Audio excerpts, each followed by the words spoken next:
Oke, baik. Pada video ini saya akan menjelaskan beberapa latihan soal dan pembahasannya sebagai persiapan evaluasi tengah semester mata kuliah Mekanika Fluida dan Hidrolika, khususnya untuk kelas yang saya ajar yaitu kelas C semester Gasal 2025-2026. Oke, langsung saya share screen saja.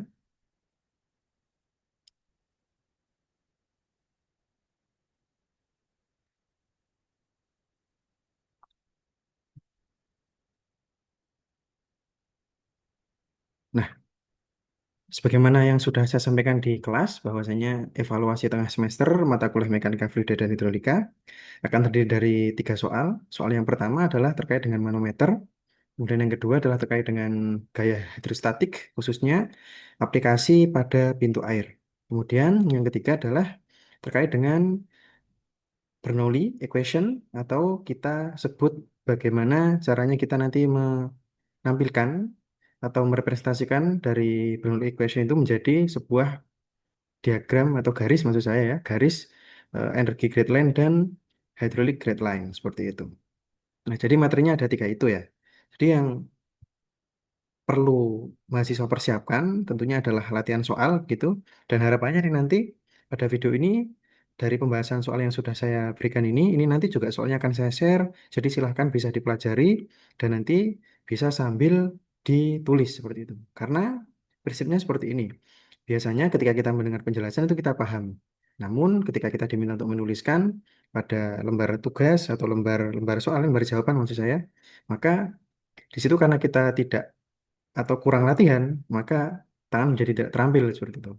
Nah, jadi harapannya adalah nanti mahasiswa sambil melihat video ini bisa sambil menulis dan juga sambil latihan soal seperti itu. Dan tentunya juga tidak hanya dari soal ini saja ya. Jadi silakan nanti bisa mengeksplor beberapa soal-soal. Saya rasa banyak sekali sumber di internet maupun juga barangkali ada beberapa referensi dari kakak tingkat yang bisa digunakan sebagai bahan pembelajaran atau bahan persiapan untuk melakukan atau untuk menjalani evaluasi tengah semester mata kuliah Mekanika Fluida dan Hidrolika ini. Seperti itu.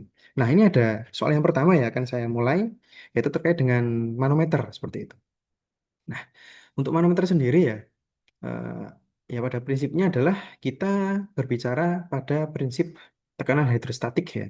Sebagaimana sudah saya jelaskan di kelas, bahwasanya misalkan di sini ada soal ya, ada sebuah manometer tabung miring ya. Biasanya kalau di kelas kita belum latihan yang miring, ya. Makanya ini saya beri latihan yang miring, sehingga nanti apabila memang ini keluar seperti itu, mahasiswa bisa mengerjakan. Ya. Nah, tekanan di pipa A sebesar 4000 Pascal. Kemudian fluida pipa A dan pipa B ya, itu adalah cair ya, atau air maksud saya. Nah, kemudian di antara dua pipa ini dihubungkan oleh sebuah manometer dengan fluida ukur di dalam manometer itu dengan besar spesifik gravity atau nilai SG itu sebesar nilai S maksud saya sebesar 2,6, sehingga gamanya, gamma dari atau berat jenis dari fluida ukurnya yaitu 2,6 dikalikan dengan 10.000 Newton per meter kubik seperti itu. Nah, dari soal ini kira-kira bagaimana cara untuk menyelesaikannya seperti itu ya. Nah, tentunya yang pertama kita harus mengidentifikasi terlebih dahulu bagaimana persamaan statika dari manometer ini, dari maksud saya dari bacaan tinggi air manometer ini, statikanya seperti apa, seperti itu. Nah, ini masih menggunakan satuan inch ya. Jadi saya tulis di sini di pembahasan, ini pembahasannya saya tulis saja seperti itu. Ini besarnya, misalkan kita pakai satuan inch ya, kita bisa konvertkan nanti menjadi satuan meter yang mana besarnya kurang lebih 0,0254 meter kemudian. Seperti itu. Nah, yang pertama adalah kita bisa mengidentifikasi terlebih dahulu bagaimana persamaan statikanya. Nah, bila mana kita lihat di sini ya, di sini ada dua pipa di hubungan manometer, yang mana kita bisa mengacu pada persamaan atau pada prinsip hidrostatik ya, yang mana suatu fluida apabila dia memiliki tinggi kolom air yang sama, maka di situ tekanan hidrostatik yang dialami atau tekanan hidrostatik di titik itu juga akan sama besarnya seperti itu. Maka dari itu kita ambil asumsi, misalkan di sebelah sini ya kita mengambil referensi untuk persamaannya ya, untuk menulis persamaan statikanya. Nah, misalkan kita ambil di titik ini, di garis ini maksud saya, maka kita bisa tuliskan bahwasanya persamaannya menjadi PA atau PT atau tekanan di titik A ditambah dengan ini saya anggap H1 ya, H1 kemudian dikalikan dengan gamma 1, yang mana gamma 1 adalah air. Nah, kemudian di ruas kanan atau di ruas yang B ini bisa kita tulis PB ya, ditambah dengan ini tinggi kolom miringnya ini, yang mana harus kita konversi dulu menjadi secara tegak vertikal ya. Yang mana berarti misalkan ini kita sebut sebagai H3 ya, H3 dikalikan dengan gamma 3, yang mana gamma 3 juga sama dengan gamma 1 air itu sendiri. Kemudian yang di sini, ini ada proyeksi sudut ya, bahwasanya ketika kita bisa lihat di sini, kemiringannya adalah 30 derajat. Dan diketahui di sini tinggi atau panjang miringnya maksud saya itu adalah 8 inch. Maka dari itu dengan proyeksi sudut kita bisa dapatkan besarnya atau tinggi H2 vertikal ini ya, itu sebesar sin 30 dikalikan dengan ini panjang sisi miringnya. Maka diperoleh nilai H2 sebesar 4 inch seperti itu. Ya. Kemudian dari persamaan ini kita bisa selesaikan ya. Jadi PA kan 4.000 besarnya. Kemudian H1 kali gamma 1 ini tadi ya berarti 3 dikalikan dengan gamma 1 dikurangi dengan gamma 2 4 dikalikan gamma 2 4 adalah ini tadi. Kemudian dikurangi dengan 3 ini dikalikan dengan gamma 3 seperti itu. Nah, jangan lupa bahwasanya satuan 3 4 dan tiganya ini adalah dalam inch Mas Yan ya. Maka dari itu kita perlu konversi dulu. Maka dari itu ini bisa saling menghilangkan kan karena di sini plus 3 gamma 1 dikurangi 3 gamma 3. Yang mana kita tahu bahwasanya gamma 1 sama dengan gamma 3 yaitu merupakan berat jenis air itu sendiri ya. Nah, maka dari itu kita bisa selesaikan persamaannya sehingga didapatkan nilai PB atau tekanan besar tekanan di B yaitu sebesar 1.400 Newton per meter persegi atau 1.400 Pascal seperti itu. Nah, kita lanjutkan ke soal nomor 2 ya. Ya, ini sengaja saya tidak membahas soal yang pintu air ya, seperti itu. Nanti silakan bisa belajar dari latihan soal yang sudah saya beri di kelas kemarin juga. Bisa belajar juga dari soal kuis ya, yang mana kita sudah bahas di pertemuan kelas terakhir kita di situ. Nah, nanti mungkin tipe soal yang akan keluar juga tentunya akan beda ya, tidak sesederhana itu.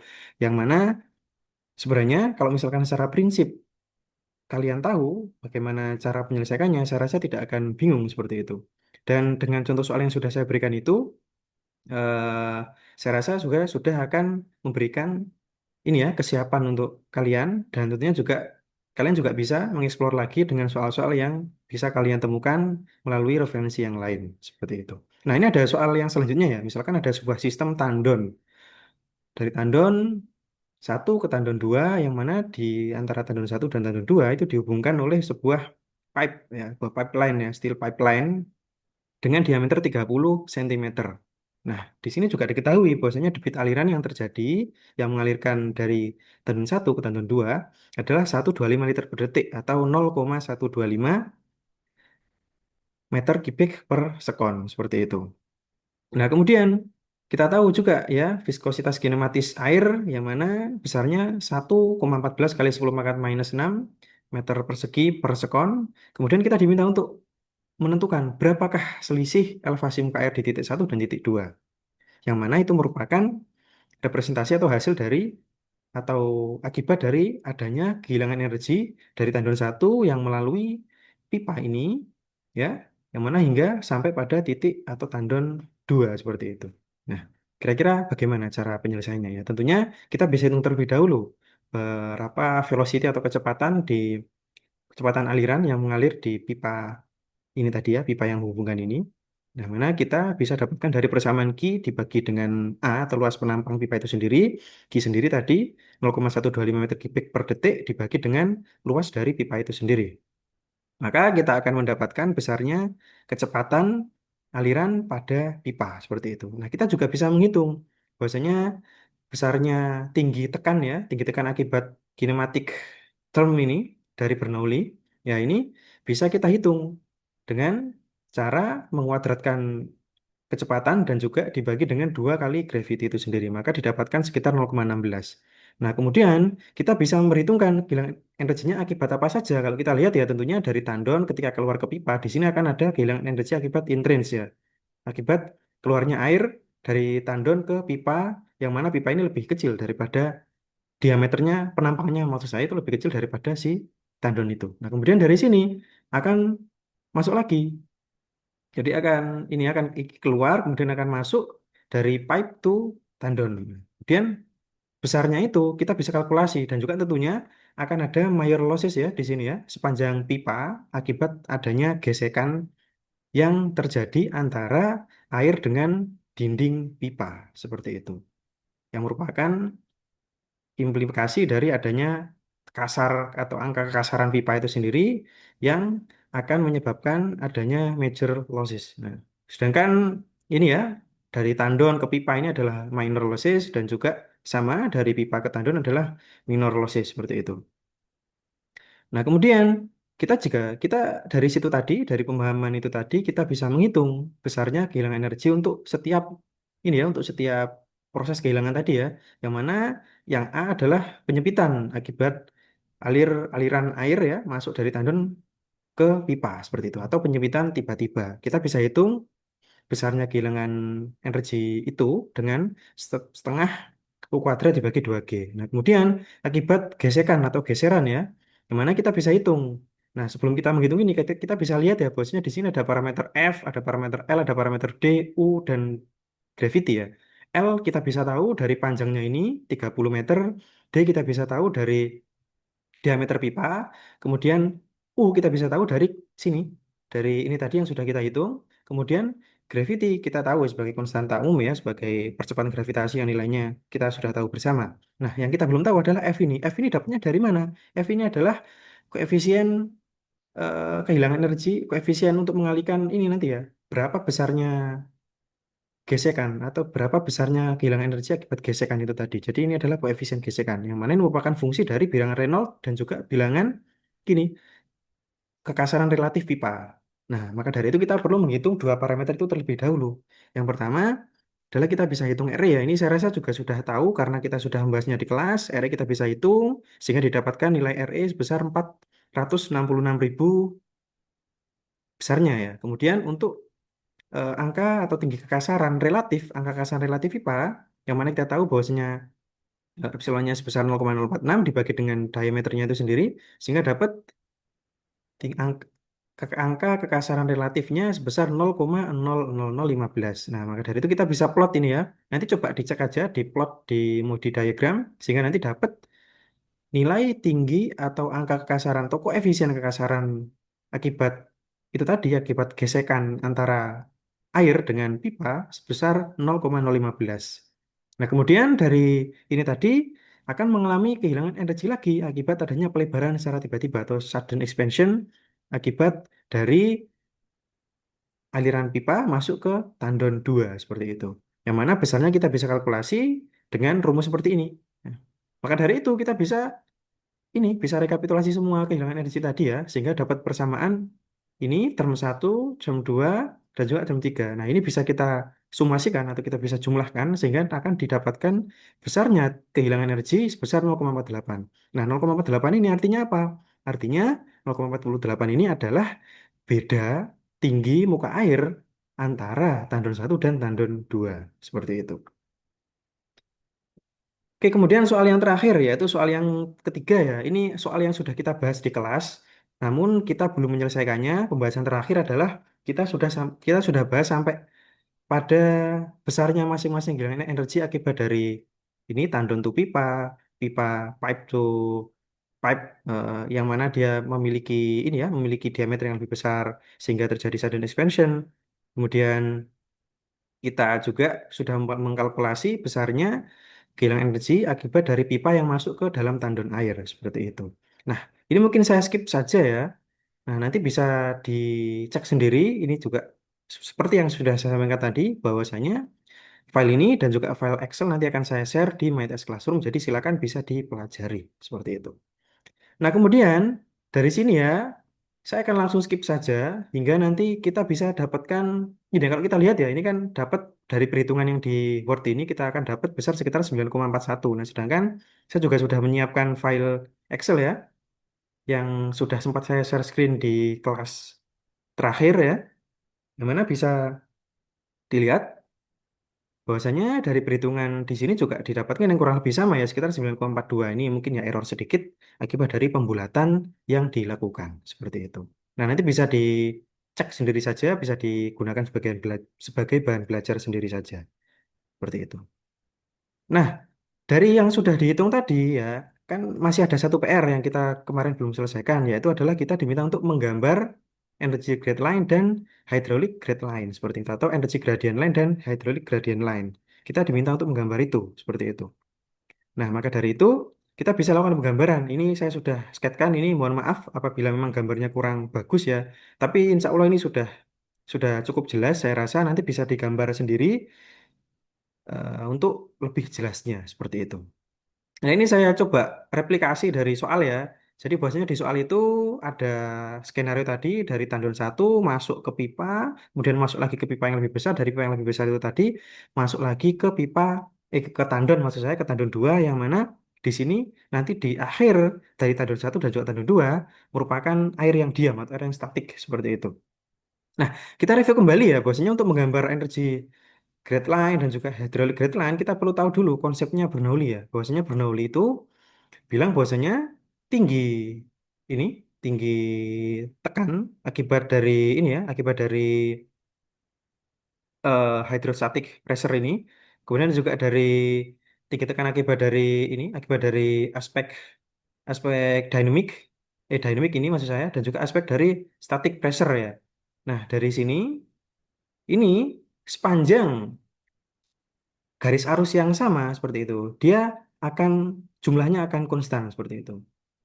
Dan itu tidak akan konstan apabila kita sudah berbicara di situ terjadi kehilangan energi. Maka dari itu apabila kita pandang sebuah titik ya, misalkan titik di sini dan juga titik di sini, ataupun kita anggap titik di satu dan juga titik di dua, kalau kita bisa gambarkan ya, bahwasanya nanti Z1 kemudian tinggi tekan akibat ini dan juga statik ya, statik dan juga dynamic ini akan berbeda jumlahnya ketika kita tidak memperhitungkan adanya kehilangan energi yang mana diakibatkan oleh ini tadi ya, intrinsic, kemudian dari gesekan, kemudian dari sudden expansion dan juga dari pipe to reservoir seperti itu. Nah, maka dari itu persamaannya harus diubah demikian gitu. Nah, delta H sendiri merupakan kehilangan energi yang telah dihitung pada ini tadi ya, pada pembahasan sebelumnya tadi ya. Seperti itu. Nah, maka dari itu kita diminta untuk menggambar energi grade line dan hydro grade line seperti yang sudah saya sampaikan di kelas ya. Juga sudah saya ulangi berkali-kali bahwasanya energy grade line itu adalah penjumlahan dari Z ditambah dengan P per gamma ditambah dengan ini ya faktor atau tinggi tekan akibat dari kinematik kinematik term ya. Nah, mana sedangkan HGL itu tidak ada ininya, tidak ada kinematik termnya, tidak ada faktor tinggi tekan akibat dari dinamika aliran yang terjadi di situ, seperti itu. Nah, maka dari itu besarnya EGL dan HGL ya tentunya bedanya hanya ini saja seperti itu. Jadi ketika kita sudah menggambar EGL, misalkan kita dapatkan EGL tertentu gitu ya, maka dari itu kita tinggal mengurangkan saja EGL-nya itu dengan besarnya ini tadi di setiap titiknya seperti itu. Prinsipnya seperti itu.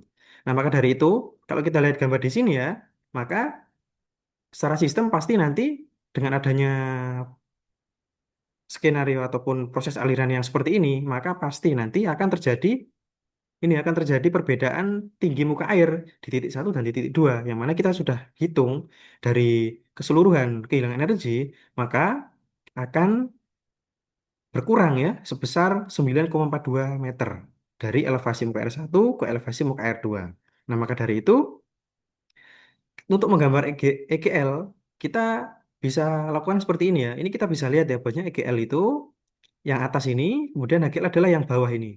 Nah, kemudian saya sudah tandai ya, ada titik A, C, D, F, B, E, G. Nah, mana kita, yang mana sudah saya tuliskan di sini juga. EGL-nya adalah A, C, D, E, seperti itu. Kemudian, sedangkan HGL-nya adalah B, kemudian F, ya D juga ya. Karena turun, tapi saya hitung sebagai EGL saja, sama saja karena. Kemudian F, kemudian adalah G, seperti itu. Nah, bagaimana caranya kita menghitung atau caranya kita mengetahui garis itu sebagai energi grade line dan juga sebagai hydro grade line ya? Maka kita bisa lihat bahwasanya pasti di lokasi yang diam ini ya, di sini di titik mana di mana elevasi muka air di titik satu itu dia merupakan titik start dari energi grade line dari sistem ini seperti itu. Nah, kemudian ini akan berkurang seiring dengan adanya penghilangan energi yang mana dia akan membentuk sebuah gradien. Gradien ini adalah akibat dari kehilangan energi itu sendiri. Yang mana kehilangan energi itu sendiri, kalau kita tinjau sampai pada titik C, ya kita lihat di titik C ya, atau kita mulai dari A dulu ya. A dulu tadi bahwasanya tinggi energi atau head kita berbicara head ya, tinggi energi atau head gitu, itu sama dengan elevasi muka air titik satu. Itu sama dengan head di titik A ini ya. Nah, kemudian di titik C ini tadi merupakan head A ya, atau tinggi muka air ini tadi dikurangi oleh head loss akibat entrance, akibat keluarnya air dari tandon ke pipa, dan juga dari gesekan sepanjang pipa diameter 15 cm sepanjang 50 cm di sepanjang tiga ini, seperti itu. Nah, kita akan dapat C ini. Nah, kemudian yang D itu adalah head C ya, dikurangi dengan ini head loss akibat sudden expansion. Yang mana sudden expansion itu adalah kehilangan energi akibat perubahan penampang secara tiba-tiba. Jadi penampang yang lebih kecil akan terekspansi karena penampang setelahnya sudah lebih besar seperti itu. Kita juga sudah hitung ini besarnya berapa. Nah, kemudian di E ini ya. Nah, karena dari ini tadi D ya, kemudian dia akan mengalir lagi kan sepanjang pipa ini, pipa 4 ini sepanjang 100 meter kalau kita lihat di soal ya. Maka tentunya juga akan terjadi kehilangan energi di sini akibat adanya gesekan sepanjang pipa 4 ini seperti itu. Nah, maka dari itu kita bisa hitung di E ini, E sama dengan head D ya, dikurangi dengan head loss akibat friction ya, akibat friction sepanjang pipa 4 ini, seperti itu. Nah, kemudian untuk HGL-nya bagaimana? Ya, mudah saja ya, kalau kita sudah dapat EGL, maka dari itu untuk tahu HGL di titik B, ya kita tinggal kurangkan saja. Yang mana head A dikurangi dengan ini, tinggi tekan akibat dynamic ini ya, dynamic term ya, akibat kinetic term ini ya. Jadi kita bisa dapatkan ini titik B itu besarnya A, head A dikurangi oleh U3 dikurangi U3 kuadrat dikurangi 2G. Nah, ini tadi, ini dia. Kalau kita lihat U3 kuadrat dikurangi 2G itu adalah garis tebal ini antara titik ini sama titik ini. Jadi jaraknya garis atas atau EGL dan juga garis bawah di ruas ini ya, itu sebesar U3 kuadrat dibagi 2G. Seperti itu. Nah, kemudian sama untuk yang F juga sama. Kalau kita lihat ya di sini kan turun ya dari D ini ya, titik D ya sama. Kita bisa kurangkan head D dikurangi oleh U4 kuadrat dibagi 2G. Karena kita sudah lihat sistem yang sebelah sini ya. Artinya kita harus gunakan tinggi tekan akibat kinematik term ini itu yang mana akibat dari ini, akibat dari aliran yang terjadi di titik 4 ini. Seperti itu. Nah, maka dari itu kita dapatkan nanti ya besarnya atau posisi F ini seperti itu. Nah, kemudian G juga sama. Kalau kita sudah dapat head E, maka kita tinggal kurangkan saja head E itu dengan head head ini ya, maksudnya head akibat tinggi tinggi tekan maksud saya akibat dari dynamic termnya seperti itu. Nah, kita juga sudah menghitung ya U3 kuadrat dibagi 2G seperti di atas ini kita sudah menghitung bahwasanya besarnya U3 kuadrat per 2G adalah 1,32, sedangkan U4 kuadrat per 2G adalah 0,083. Nah, kemudian ini kita simpan dulu ya. Nah, kemudian dari sini, karena kita diminta untuk menggambar supaya mudah, kita harus asumsikan dulu. Karena ini sebenarnya soalnya soal modifan ya. Harusnya kalau misalkan kita mau menggambar, itu harus dikasih tahu dulu elevasinya sehingga nanti kita mudah menggambarnya. Maka dari itu karena ini tidak diketahui, kita bisa asumsikan bahwasanya elevasi muka air satu ya. Misalkan kita asumsikan dia pada elevasi plus 9,42, 19,42. Yang mana karena kehilangan energinya sebesar 9,42 sehingga nanti elevasi muka air di titik 2 maka akan berkurang sebesar itu sehingga elevasi muka air di titik 2 adalah sebesar 10 meter atau setinggi 10 meter maksud saya seperti itu. Nah, maka dari itu kita bisa hitung saja dari rumus ini ya. Bahwasanya di titik A maka headnya adalah sama dengan elevasi muka air di 1 maka 19,42. Kemudian head di titik C maka sama dengan 19,42 dikurangi head loss entrance besarnya 0,66 kemudian dikurangi oleh head loss friction yang mana besarnya 7,49. Ini breakdownnya bisa kalian lihat di Excel ya. Kemudian diperoleh head di C itu adalah 11,27. Kemudian head di D ya kita bisa hitung dari ini head di C dikurangi oleh head loss akibat sudden expansion sehingga diperoleh besarnya head di D sebesar 10,53. Begitupun juga yang E. Kita sudah dapat yang D ini, kita kurangi oleh head loss akibat friction ya, akibat friction sepanjang pipa, sepanjang pipa berdiameter 30 cm ini. Maka dari itu kita akan dapatkan besarnya head di E sebesar 10,09 meter. Seperti itu. Nah, kemudian untuk HGL-nya juga sama ya. Karena kita sudah dapatkan nilai EGL-nya tadi, ya misalkan kita mau cari yang B, head A kita kurangi dengan U3 kuadrat per 2G. Head A kan besarnya berapa ini? 19,42. Kita kurangi dengan 1,32. Akan dapat sekitar 18,1. Begitupun juga yang F, 10,53. Ini ya 10,53. Head di D ini, head di D.